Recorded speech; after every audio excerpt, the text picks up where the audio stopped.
So here we are in the woods today again. It's Monday the 14th of October. Yeah. So this is week 26. So essentially this is 6 months of Urban Agoge. 6 months. And in the last 6 months I have shot more than 150 videos. I've lost some weight, I've got motivated, I have reasons to get out of bed in the morning. So that's all good. I'm more capable of switching on my I will do something circuit in my brain. So that's good. So if you're watching it at this point and you've been watching it all along, thank you very much. And thank you to everybody that's watched and given material and financial support. It's amazing. You know, it's kind of fun. And we're in Manchester. If anybody's seen the musical Hair or listened to it, Manchester, England, England. So yeah, I like living in Manchester. If you ever want to visit a smallish city in the UK, it's got lots of bohemian leanings. Yeah, it's a good place. I like it more than London because it's easy to get to all the interesting stuff, and I like it definitely more than Leeds, which is very much a corporate sort of a place. Let's risk going down this slope in the mud. So yeah, and also one of the great things about Manchester, it's where the Chartists, who started a lot of legal and democratic reforms, it's where the suffragettes formed. And I've been to the house. If you watched Rangers, there are a few music videos on there I did for a local band, which took forever because every single shot is an effects shot, but that was good learning for Caden Live. But if you've seen those, the parlour is literally where the women's suffrage movement comes from, so that's pretty cool. So yes, so yeah, so that's all sorts of interesting stuff. And it's where The Guardian was born, which was, you know, a good international newspaper. A little bit over the top occasionally. I don't agree with some of the things they've said about Extinction Rebellion, claiming that it's a middle class movement. You know, you need some people that are actually going to believe that things can change. And those people tend to be better educated, and the better educated people tend to be middle class, because they're not interested particularly in educating the working classes. They have to leave it open, but generally the mentality of working class people is, what job are you going to get with that degree? Whereas it doesn't occur to middle and upper class people. There is still class war in the UK. I mean, it exists in America, but the Americans managed to get round it really amazingly by just going, it's money. And in some parts of America, money and skin tone. You know, or whether your money is old or new money, but given that America's only about 250 years old, it's this whole thing where, you know, you've got an issue with the money not being that old from a European perspective. So it is just about having money. If you've got money in America, you can mingle with anybody. You can meet anybody. You can do all sorts of things that you wouldn't otherwise be able to do without money. So in a sense, although that depends on capitalism, that's more egalitarian than the class system we've got in the UK. And it's alive and well. It's one of the things I was forcefully reminded of at Byline. So yeah, being working class and proud of it, you see. So yes.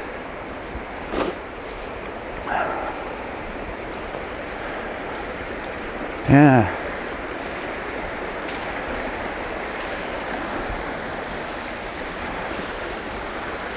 Yeah.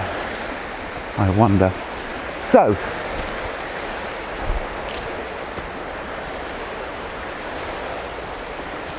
Yeah, so yeah, I like Manchester. But it's a fairly unimportant place on the world stage. And that's where I was starting off with this. I'm really amazed that you got some people who want to watch the vlog, essentially, of someone that lives here. Great city. I really like it. I'm not usually proud of where I live. I wasn't especially proud of being a Londoner. I wasn't all that proud of being a Leeds citizen. But I do like being in Manchester. Yeah, so here we are. River's relaxed. This is our equivalent of the LGR Lucky Rock, in that we can see the rocks. Sadly, the river has massively reshaped itself, I can see from here.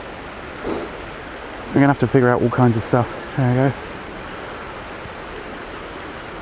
Yes. So yes, I switched to the me view. Me. So yeah.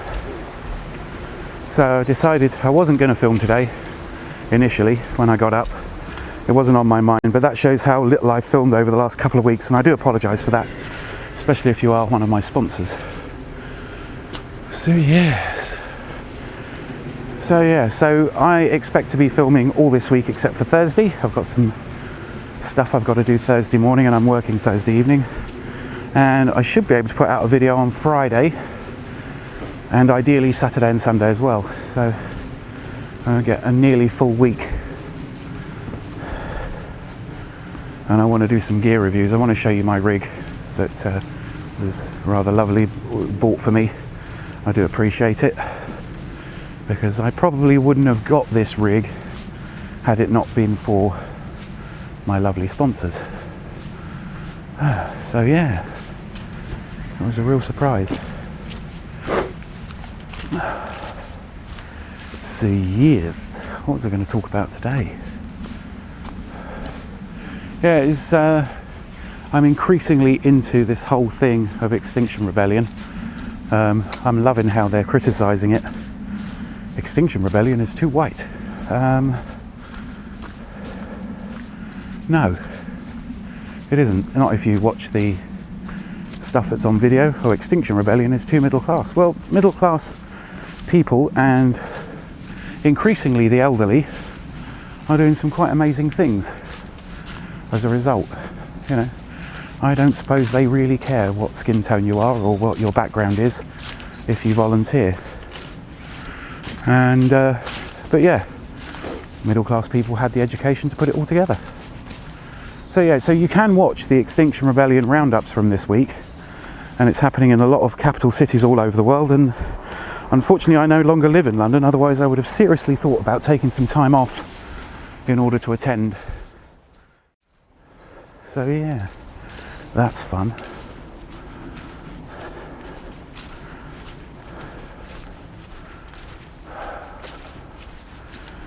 But yes, interesting stuff. And it's really working. As you know, it's really working because people are getting very angry about it, and it's making the front page in a way that, you know, just the average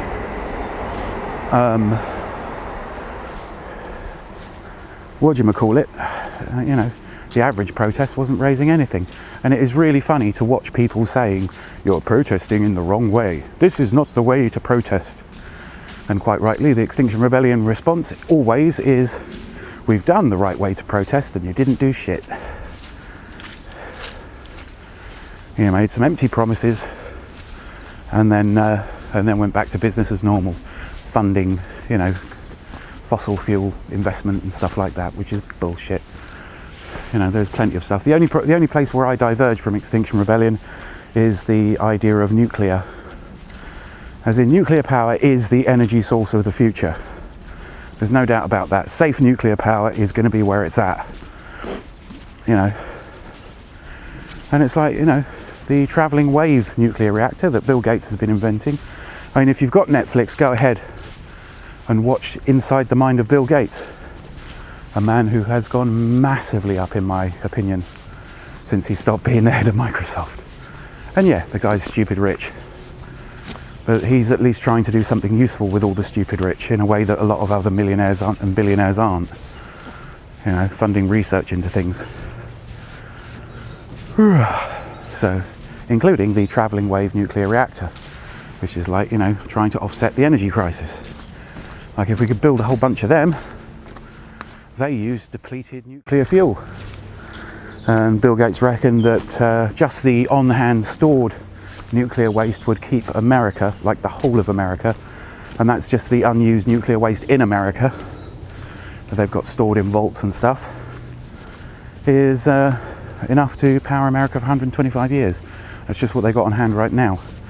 And then when you've got something that efficient, you know, you really got something going. Because I'm sure we'll be able to do things like make nuclear material and destabilize existing atoms and stuff, which is great. We need to do that. That's the power of the sun. That's where it all derives. You know, that's turning matter into energy. And that's what we need to be thinking about doing, rather than all this dicking about. Squirrel! So yeah. So, yes, I've been thinking a lot about Project Morlock. And recently I was, well, I mean, if you were listening to yesterday's, not yesterday's, Saturdays or Fridays? Fridays video, you'll have noticed that the sound quality dipped down noticeably. I apologise for that, but it was worth using it, and that was the only way I could think about using it interestingly, so I could get a test of a piece of equipment and a video out of it at the same time. So whilst it's perfectly legible, it's not quite as good as what I've got now. So yeah, so that's been rejected as an audio monitor system. Also, it didn't have the little light up bars, which I find very handy. And it didn't generate a second, just checking that it was on, it didn't generate a second audio track, which can be handy. So yeah, so just in case anything fails, like the camera, you can still have an audio track.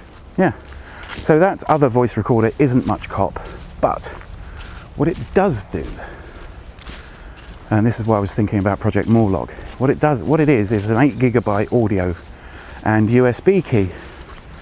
So, and it's rechargeable, so you don't need to think about batteries. You can charge it right up and you can use it as an MP3 player or a data storage device. You know, so it plays back, it records, it'll allow you to record an audio log. You know, so, you know, for things that don't really matter too much, like shopping lists and stuff like that. And it can be used as a USB key, and the things are only like a tenner, which is a lot of technology really to be carting around, especially if you want something like a backup MP3 player. So a tenner buys you an 8 gig MP3 player, which ain't a lot, but that is, you know, heck of a lot of audiobooks. Audiobooks tend to be about 400 meg, so you could definitely store 10 audiobooks, a whole bunch of ebooks, and use it as a voice recorder long before you ran out of space. So yeah, so I'll be reviewing that at some point soon, because they are really cheap. They feel really cheap, but it is a really interesting thing. The audio playback when it's a sound file is pretty good. You would need a pair of headphones, but it does come with a built-in speaker if you're on your own out somewhere and you want to listen to an audiobook. So yeah, that's an interesting thing, considering how cheap it is, considering how much, say, an 8 gigabyte iPod will cost you, or used to cost you. You know, those things were many hundreds of pounds, and now we've got a similar technology built upon digital voice recorders that we can use for our own amusement. So yeah, so I'll be tinkering around with that and seeing if we can come up with some sort of use. I think it will definitely find a place in my work bag if my phone batteries are getting run down. So yeah, but yeah, so Extinction Rebellion are in their second week of messing up London, and I'm eager to see what they do. I'm wanting to go along once their 2 weeks of messing with London is gone, because I think that would be an interesting thing to do when they next do it, if I've got enough time off to get down there and help out. Because I'm really thinking about going along to that. Maybe it will be as a camera person. I don't know where I'm going to be getting on with that, So, years. But yeah, they're an interesting bunch of people doing an interesting thing. This sort of thing, this mass resistance, hasn't been done for 100 years. 100 years. Can you imagine that? So a century ago, women were protesting for the vote and they were being disruptive, and it wasn't non-violent. If you think the women's suffrage movement was non-violent, you need to go and have a look at the history books. So, but this is the first time anybody's tried these tactics in this country. You know, the closest thing is the women's rights movement, and you know, there have been protests, there have been people marching, been people doing art and stuff like that, but never before have they been doing it with the will to get arrested, you know, setting out to get people arrested, to actually cost the government lots and lots of money. And you know, if someone's prepared to be arrested and is going, oh yes, I plan to be arrested, that really shakes up people. That really challenges their fear of the state. You know, if these people are prepared to do this really scary thing, you know, because they don't believe they have a future unless they do, it motivates other people. That's what's interesting about Extinction Rebellion. They're literally the next step. You know, and whilst America saw it in the 60s and 70s, and you know, that's really interesting with the Black Panthers and the Civil Rights Movement, Malcolm X and stuff, and the Nation of Islam, all pushing very, very hard. We haven't really done it in this country yet. Not in this sort of organised way, and it is a movement that is growing and is largely well supported. So that would be super interesting. So if I do end up working with Extinction Rebellion, I do end up, because I think this sort of vlog at an Extinction Rebellion event would be very interesting. And I can sort of tell my dad is thinking about doing the same thing, because he's just bought a rig pretty much exactly like mine. So yeah. So 2 camera feeds, shot in the same style with the same settings, roaming around an Extinction Rebellion event, could be proper interesting. So yes. So I'm going to leave it there. I've got loads of stuff to do before I go to work today. So as always, thanks for watching and do take care.